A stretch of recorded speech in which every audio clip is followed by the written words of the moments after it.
but in case you don't, Rev C is a newly ordained minister since last year. She's one of the last ones of receiving a unity, a divine, a master of divinity from Unity Worldwide Spiritual Institute. Man, I think that I could say this. So we are so happy to have Rev C as the senior minister for Unity Ottawa. And today she's going to be talking to us about the perplexed, being perplexed by imagination. And so for no more to say, I will have Rev C come along. All right. Oh, what happened there? Welcome, everybody. I'm so grateful to be here to be your speaker today. And, I just have to say as we start that to honor fathers is very important to me. And one of the things that I really appreciate about my dad growing up was that he taught me how to do body work on cars. So talk about that song with the four wheels.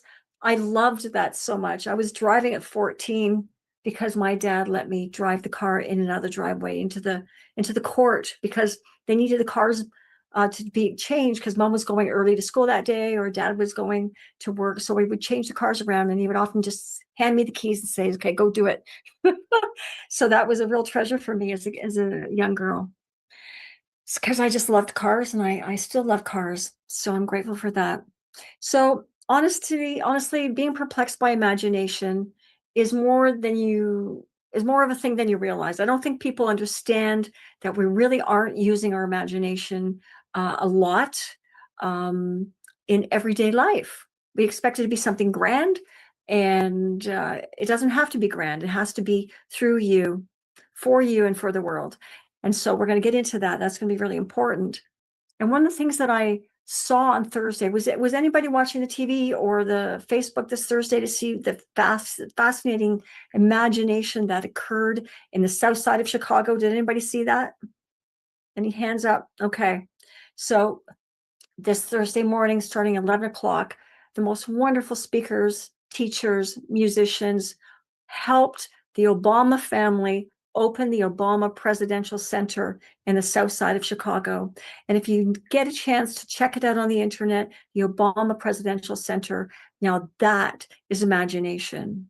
He took the library that he's given money to build a presidential library, right? That's what you do after you're president. And most of these libraries are, somewhere there are boxes. Very few people ever get to go to those. But his center is magic.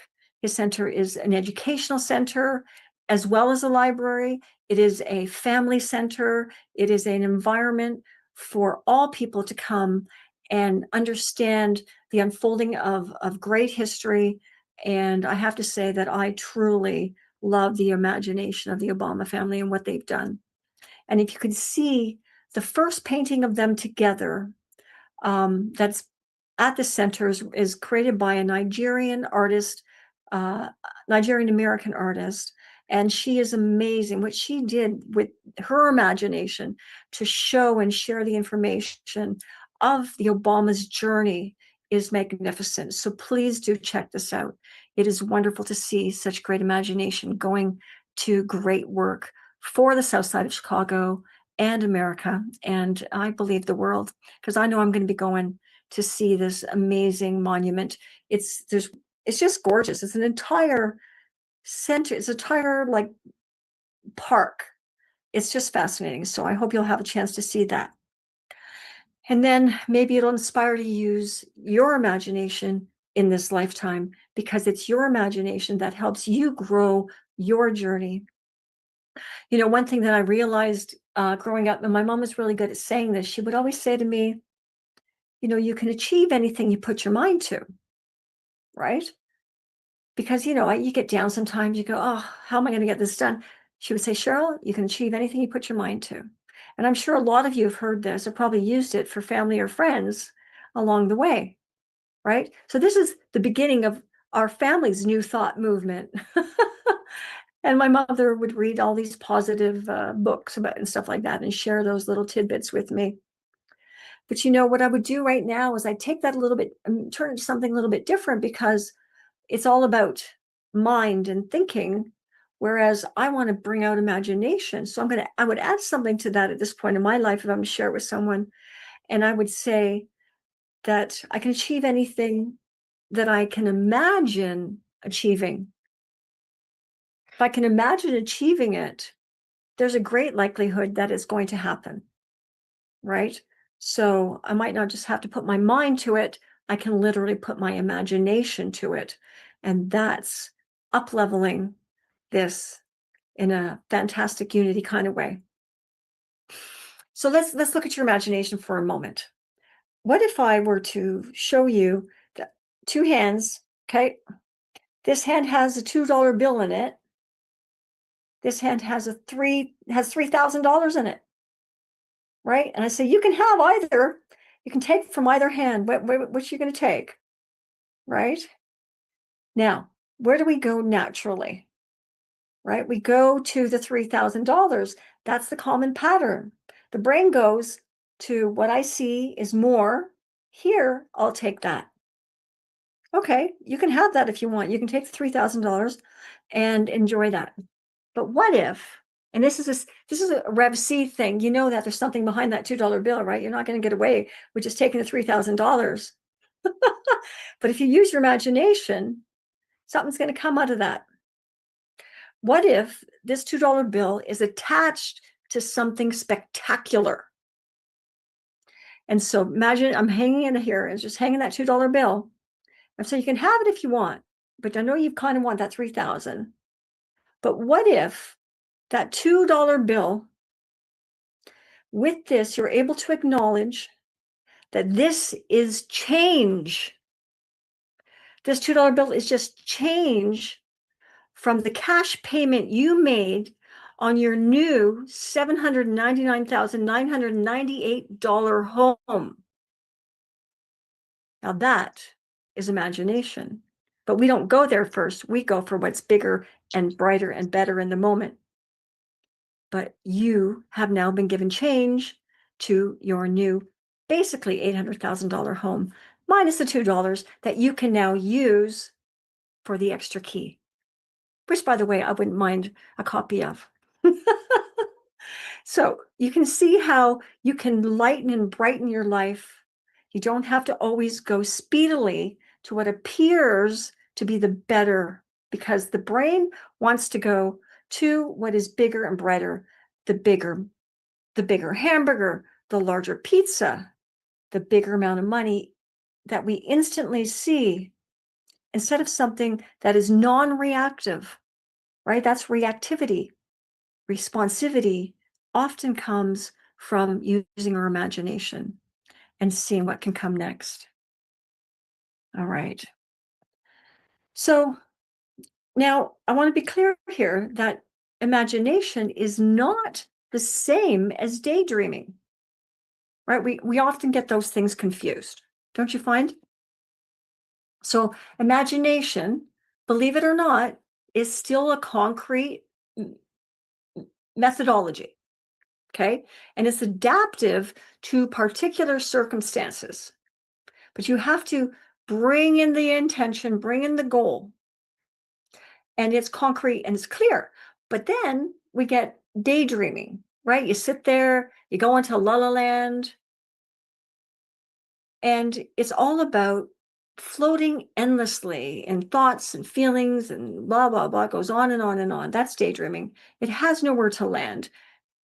And you will not gather anything specific from daydreaming. Okay, so you have the concreteness of imagination, and daydreaming is nothing to do with that. Daydreaming, you could be sitting there, you're on a beach one moment, surrounded by people that you love, and suddenly you're floating through the air and you're headed, now you're above Mars, and you're with your love of your life, you're gonna plant yourself on Mars and build a home. And these are the crazy things we go through, that goes through our mind from time to time when we're just daydreaming. It has no validity overall in your life, and it really gets you stuck later down the road. because you're going to have to bring your clear identifications. So let's look at Emily Cady, for instance. Emily Cady was she was actually a homeopathic doctor, and she wrote the first book for Unity called Lessons in Truth. And she said that desire or wanting works through the faculty of imagination. That imagination gives shape to what you want. You know, like pieces on a Lego, you build things with imagination. So you can have a definite understanding of what you're claiming to manifest in your life.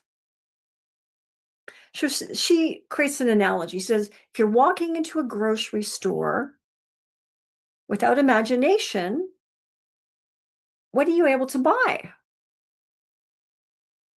But if you walk into the grocery store and your desire is to have a good meal, suddenly you're starting to create what you want in that meal, right? You're creating, if you want fettuccine Alfredo, you're going to have to buy the noodles. You're going to have to buy the cream. You're going to have to buy your mushrooms and your onions, and you're going to put that all together to create your sauce. Now that requires imagination, and you're putting pieces together to create something beautiful. And in this case, very delicious. So in essence, imagination is the mind's creative power at work. Whereas daydreaming, again, is just the mind freely flowing with nowhere to go. So catch yourself when you start daydreaming, come back to your breathing, go back to your positive thinking, and then be concrete about where you put that seeing. So, as you know, at Unity, we have this saying, thoughts in mind create after their kind. The thing with thought is that is kind of not taking into consideration imagination. So I want to talk to you about a group of people who really understood imagination before Unity existed. They're called the Transcendentalists. Okay, the Transcendentalists are the early group that evolved the New Thought movement. They didn't plan on it, but what they did do was they started saying, well, you know, there is something that transcends the body. Hence the word transcendentalist. Essentially, transcendentalism is a philosophical and a spiritual movement coming out of the early 1800s. And so they're unraveling this for decades when the New Thought started coming in 1850s and beyond. And so basically, it teaches that divine reality, that there is an inner wisdom, again, an inner nature, a divine nature, and it's all there for us to transcend our physical being. And they wrote books and books and books about this stuff. And one of those writers was Henry David Thoreau. Have you heard of Henry David Thoreau? You probably have at some point in your life. And he wrote Walden's Pond. Walden's Pond. If you ever have a chance to read it, it's a very interesting journey. He was in the woods for 2 years, and he had all these epiphanies about transcending the physical, and he put it in that book. But that Walden's Pond was on the land of Ralph Waldo Emerson. So literally, these guys knew each other, and they're both incredibly famous transcendentalists and philosophers. Now, Ralph Waldo Emerson was the guy who just coined it perfectly to use imagination with thinking. And what he said was this: what we conceive and believe, we can achieve. That is a crucial statement. What you can conceive, what you can see, and believe, and beliefs are all mind, they're all thinking, you can achieve. To me, this is the epitome of what we're trying to do at Unity. And we gather this from our grandfather. He's the grandfather of Unity. He really wrote some great books. This is from the book, something I think it's called On the Method or something like that. And this was a wonderful perception. So you need to take time, he's saying, in your life to conceive your life. Because it's not like thinking, it's conceiving, it's perpetuating an entire goal-focused visual thinking journey. And it's about strengthening the mind with imagination, allowing ourselves to move forward to create the best reality. And that is vital for all of us. So ask yourself, is my imagination like a speeding car? Or is my imagination like when I'm on a train and I'm going by, it looks like I'm going really slowly past all of Mother Nature and everything else that I might go by on a train, but there's a gentle flow there. So is it possible to rush imagination? I don't know.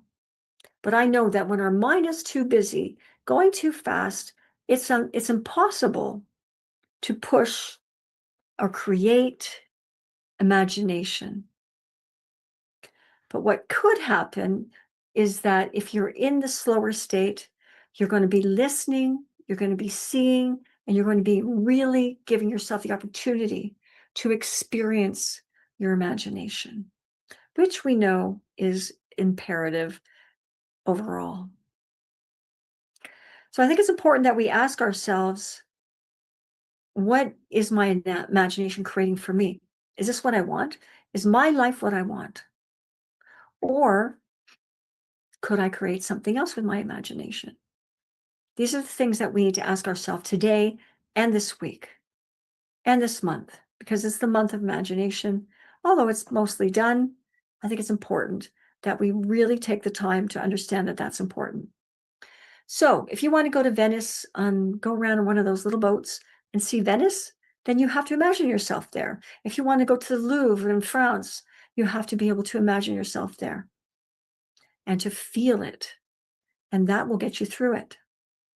And then there's times when, people like me, they want to change the world. And so I'll imagine, for instance, tents, big white tents over top of countries. So I'll look at the map and I'll see Ukraine is now covered in a big tent, Gaza's covered in a big tent, and Iran's covered in a big tent, and the Sudanese communities are all covered in big tents.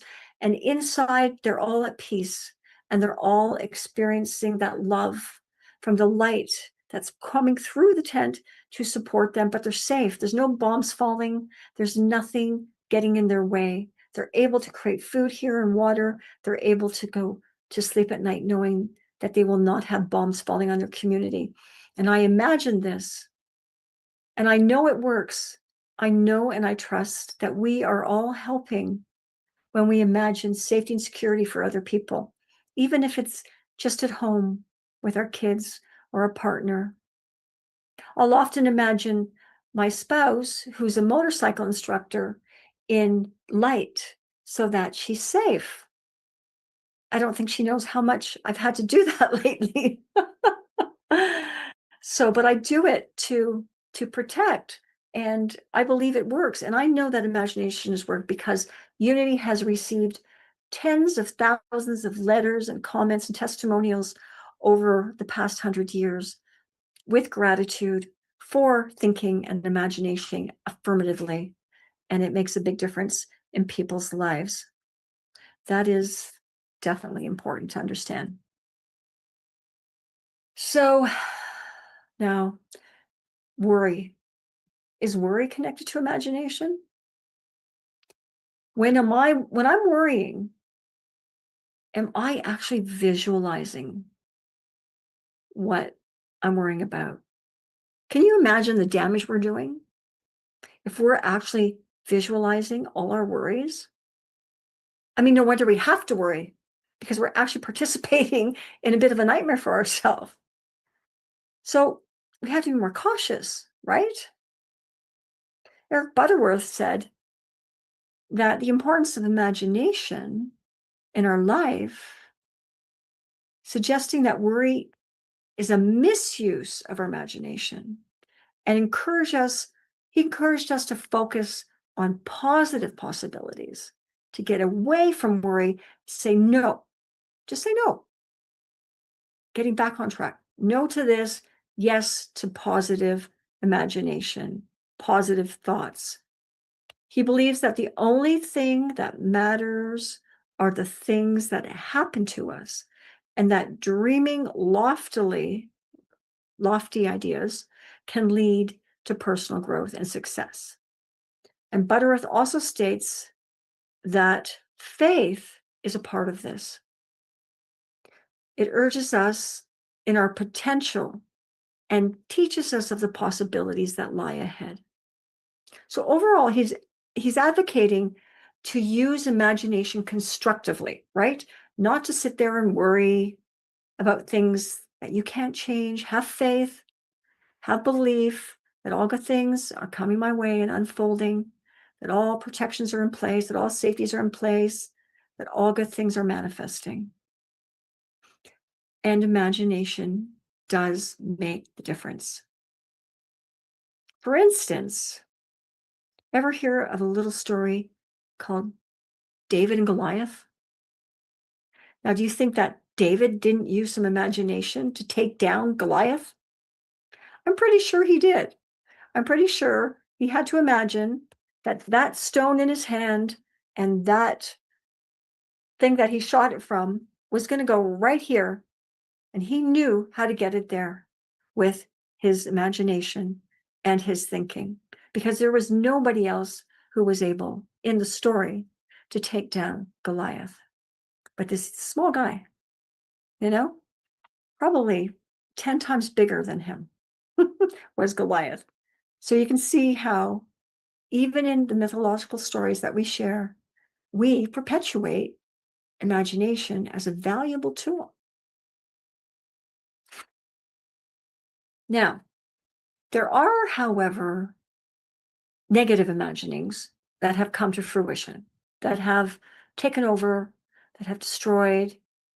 So you might have heard of the Roman Empire, the Roman civilization, and all the emperors that worked to use power and control in their mind and visualizing themselves taking over countries and nations. It wouldn't have been successful for them if they hadn't have visualized it.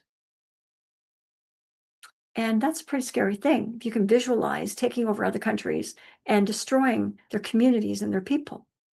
They did that to the Jews, to the Germans, to the English. They did that to the early Christians. And then when the Roman civilization imagined themselves as Christians, then they did it to everybody who was against the Christians. They lasted 2,200 years through the power of their strong imaging of their power. And finally, they collapsed because probably there was too many people imagining peace and love and light over here. And we've said enough to that. But we have to be so cautious and careful, because negativity can plague us, and we'll start imagining that instead of imagining what is good and healthy for us. And I know this happens a lot in health phobias. People will tend to imagine the worst of their health and the outcomes with the doctor or the dentist or whatever it is. But we have to be able to go in there and say, I've got this. I've got this. I'm going to get through this. I'm going to be in and out really easily with love and care, and I'm going to come out fully well. So again, staying linked to the positive is a good thing. And that's why with imagination, we use our inner wisdom, and we go out there with the beliefs that, okay, I sit with the divine, which is all good, and I'm an aspect of that, which is inherently delivered to me at all times. So I can express the good in me outwardly and through my thoughts and through my imagination. And if we sit in that awareness, we are likely to have better experiences in the years ahead. But we are not doing it so great in some areas, if you think about it. Because although we have great potential for imagination, I believe that we are in a deficit imagination era. So what is that? That's a world where we give all these kids video games, where they use their imagination to smash things apart and destroy people and monsters and cars and whatever. That is deficit imagination. And we make all these movies about murders and zombies and horror and true crime, all those murder mysteries. I know we all love a little mystery. We need a little curiosity, but that is deficit imagination. It's not leading us to a great night or a great tomorrow if we're focused on what is scary and dangerous and violent. We need to get our kids away from this and get ourselves away from this to live the best possible imagination as we move forward. So we have to imagine what we want to occur in our life. And I've been doing this all week because obviously I'm focused on this talk this weekend. So I have been imagining my next year. Later we're going to have a meditation, and I want you to be ready to write out for yourself what you want for the next year of your life. What is it you're going to need to imagine to have what you want for the next year of your life? You want to let that door open for yourself, right? And you're going to need some time and some patience for this, because nothing that can be imagined that's great is going to be rushed. Can't be rushed. You have to go through many layers to get there. And I'm going to explain how these layers work, okay? So in 1976, we saw the outcome of some awesome imagining. And then in 1977, in 77, Star Wars came out. That was the biggest deal that year. I mean, it was crazy, all the kids, all of us who went to see Star Wars in 77. The imagination of George Lucas is stupendous, even today. And you can see what it does to the rest of the community, what everybody was talking about and thinking and feeling in my age range at the time. But also something that came out in 1976 that truly has stuck with me, because I have often felt that I need to remember that when you are down and out, that you still can reach for the greatest of success. So, ever hear of a guy named Sylvester Stallone? Yeah. Well, he created a little known movie called Rocky. And I know you know that. Even if you haven't seen it, which I think everybody should see Rocky 1. Rocky shows up with this great desire to live a better life. He's strong, but he needs to get stronger. He's fit, but he needs to get fitter. But he believes and he trusts wholeheartedly that he can make it happen. He's not going to just sit there in a meat packing plant for the rest of his life. He wants better for himself, and he's going to make it happen. So he's written as a character who's running through the streets of Philadelphia in his tracksuit, and he's just running and running and running, and he knows that he has to push himself. But then at one point in this movie, you see him feeling so good about what he's achieved, visioning himself successful, pushing himself to do the work that he knows that he needs to do. And then you see him at one point running up the steps of the Philadelphia, it's either the legislature or the largest library I've ever seen. And he's going up the steps, and he gets to the top of the steps, and he's doing this, and he's feeling his success, right? This is it. I've reached the pinnacle. I've got my belt. And he was a boxer, and he knows he's got it, and he's just jumping around like this. And of course, we got the great music going with it too. You know, it was an amazing experience to watch, because I knew in my gut that this man was not only believing in his success. At that moment, you could see he was feeling it. He was feeling his greatest achievement.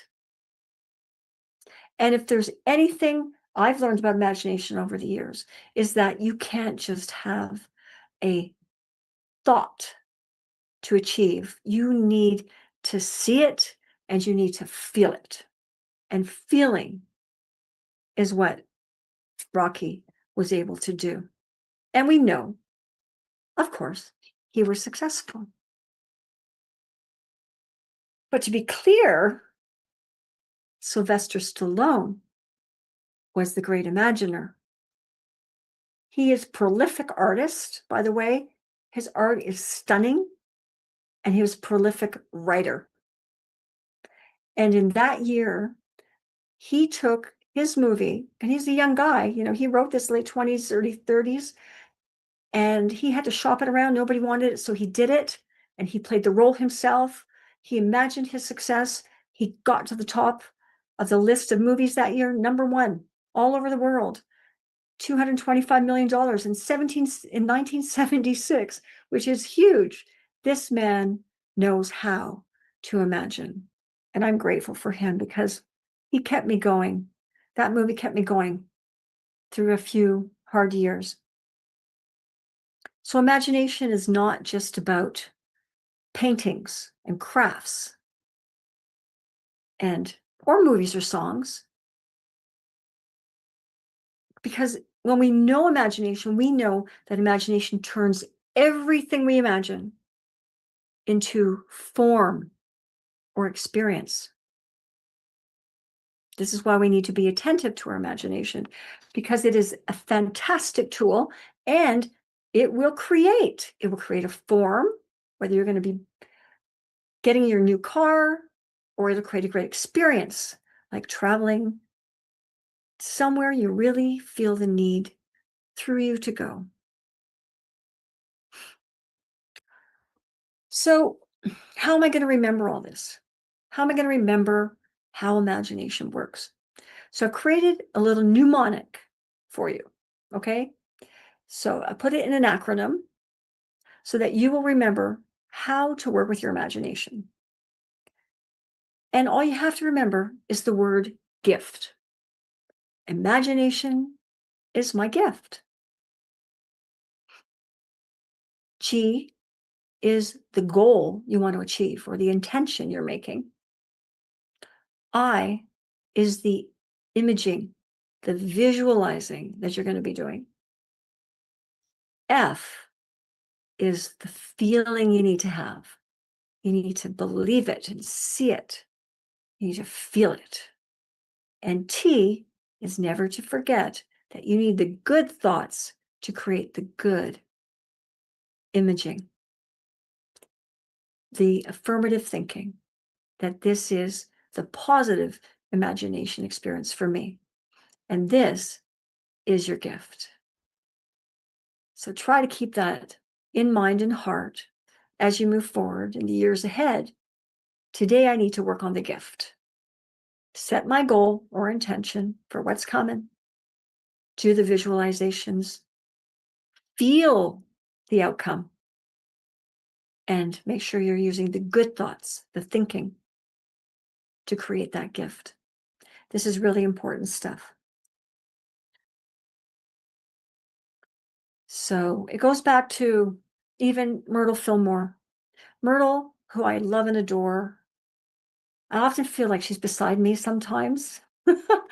That's imagination for you, right? So imagination for her was literally saying, you are a child of God, therefore you cannot be sick. If you are in God, with God, as a child of God, God the perfect, God the healthiest, God the intelligence, God the abundance, God the wholeness, you can't possibly be sick. And when you visualize that experience of you surrounded in God or God in you, you start to actually heal. And she was very clear on that. These are the steps that we have to take. Because I'm an aspect of God and God is in full health, therefore I can be in full health. And she was clear. And to me, that's always been about imagination with that statement.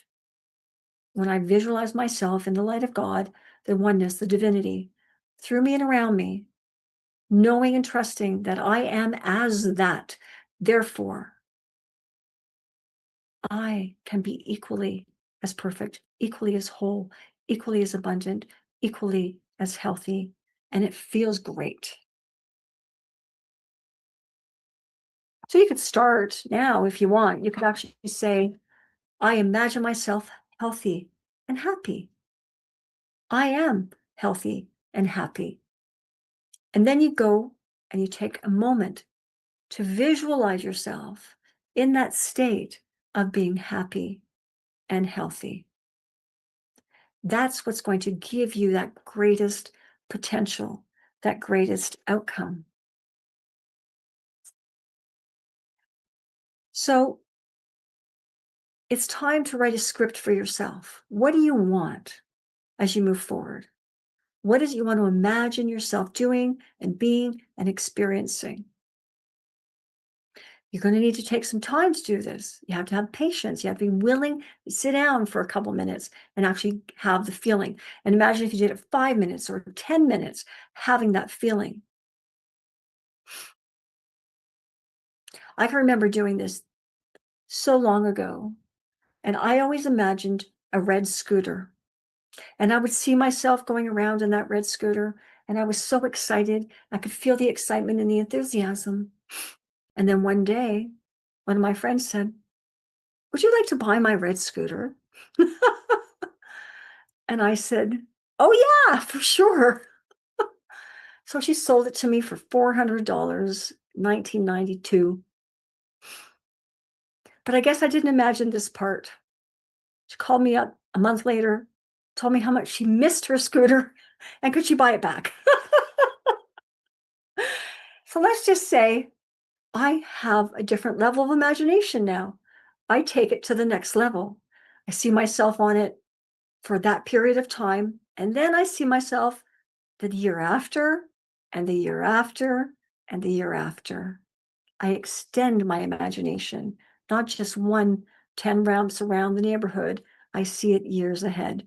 And that has given me cars that actually last for years. So that's a good thing. So remember that what you can imagine or conceive and believe, you can achieve. Imagination is your gift. Remember that. G for goals, I for imaging, F for feeling, and T for thinking well or good or positively. It's a tied up little package. It's your little gift, the beautiful little bow on top. That is imagination. You deserve it and you can have it. Awesome. All right. So now, if you'd like to join me, thank you, in a wonderful, gentle, flowing meditation, bring in what you want to achieve for the next year. Okay? So just saying to yourself today, I'm filled with joy, peacefully living my best life yet. And breathe in and out, slowly and deeply. Connecting to your body, make sure you are in the heart area. Visualize yourself at your heart so you know that you are in the body, able to engage the body in the greatest potential of your health. Remembering, imagination is far greater than creating a piece of art or taking a trip. It's about visualizing my life into its wholeness, its greatest potential, its healthiness, its happiness. My imagination turns everything I visualize into a form or experience. And breathing in and out gently, I will affirm that all my imaginings are about creation, creating something magnificent for me, experiencing something magnificent for me. It is my loving intention to create something beautiful for myself this year ahead and maybe further ahead. But right now, it is my intention to do what? Say it to yourself.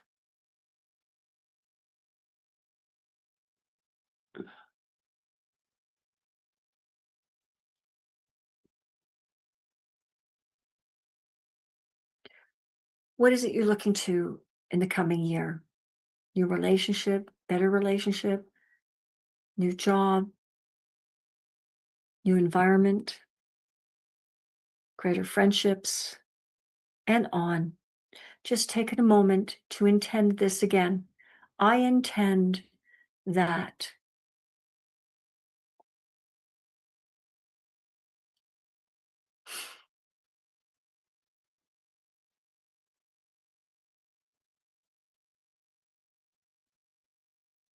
Now, I would like you to visualize yourself in that situation, being happy and healthy.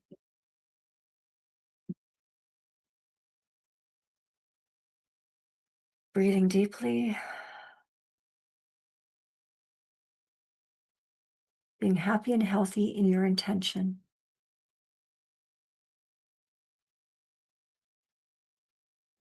And now I want you to imagine feeling, I want you now to go in and feel the success of your intention's fruition. It has come true.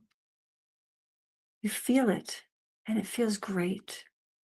You feel abundant. You feel happy and healthy.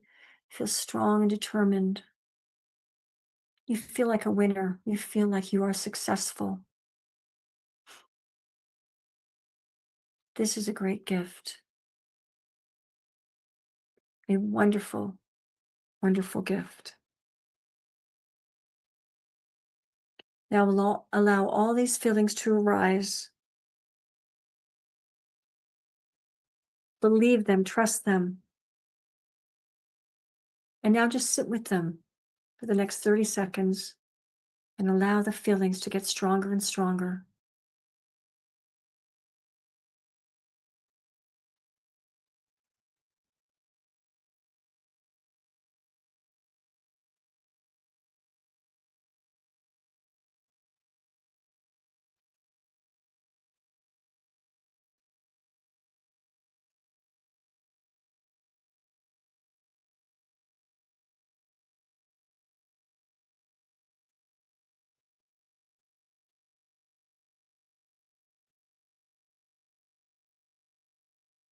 Gently and slowly reaffirm the great success of your imagination and the outcomes you're going to have in your life.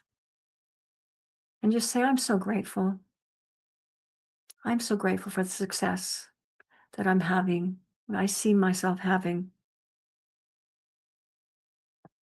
And today after service, please write out more clearly what you want to achieve and practice in the week ahead. Seeing it, feeling it, thinking it good as your gift. Thank you. And so it is.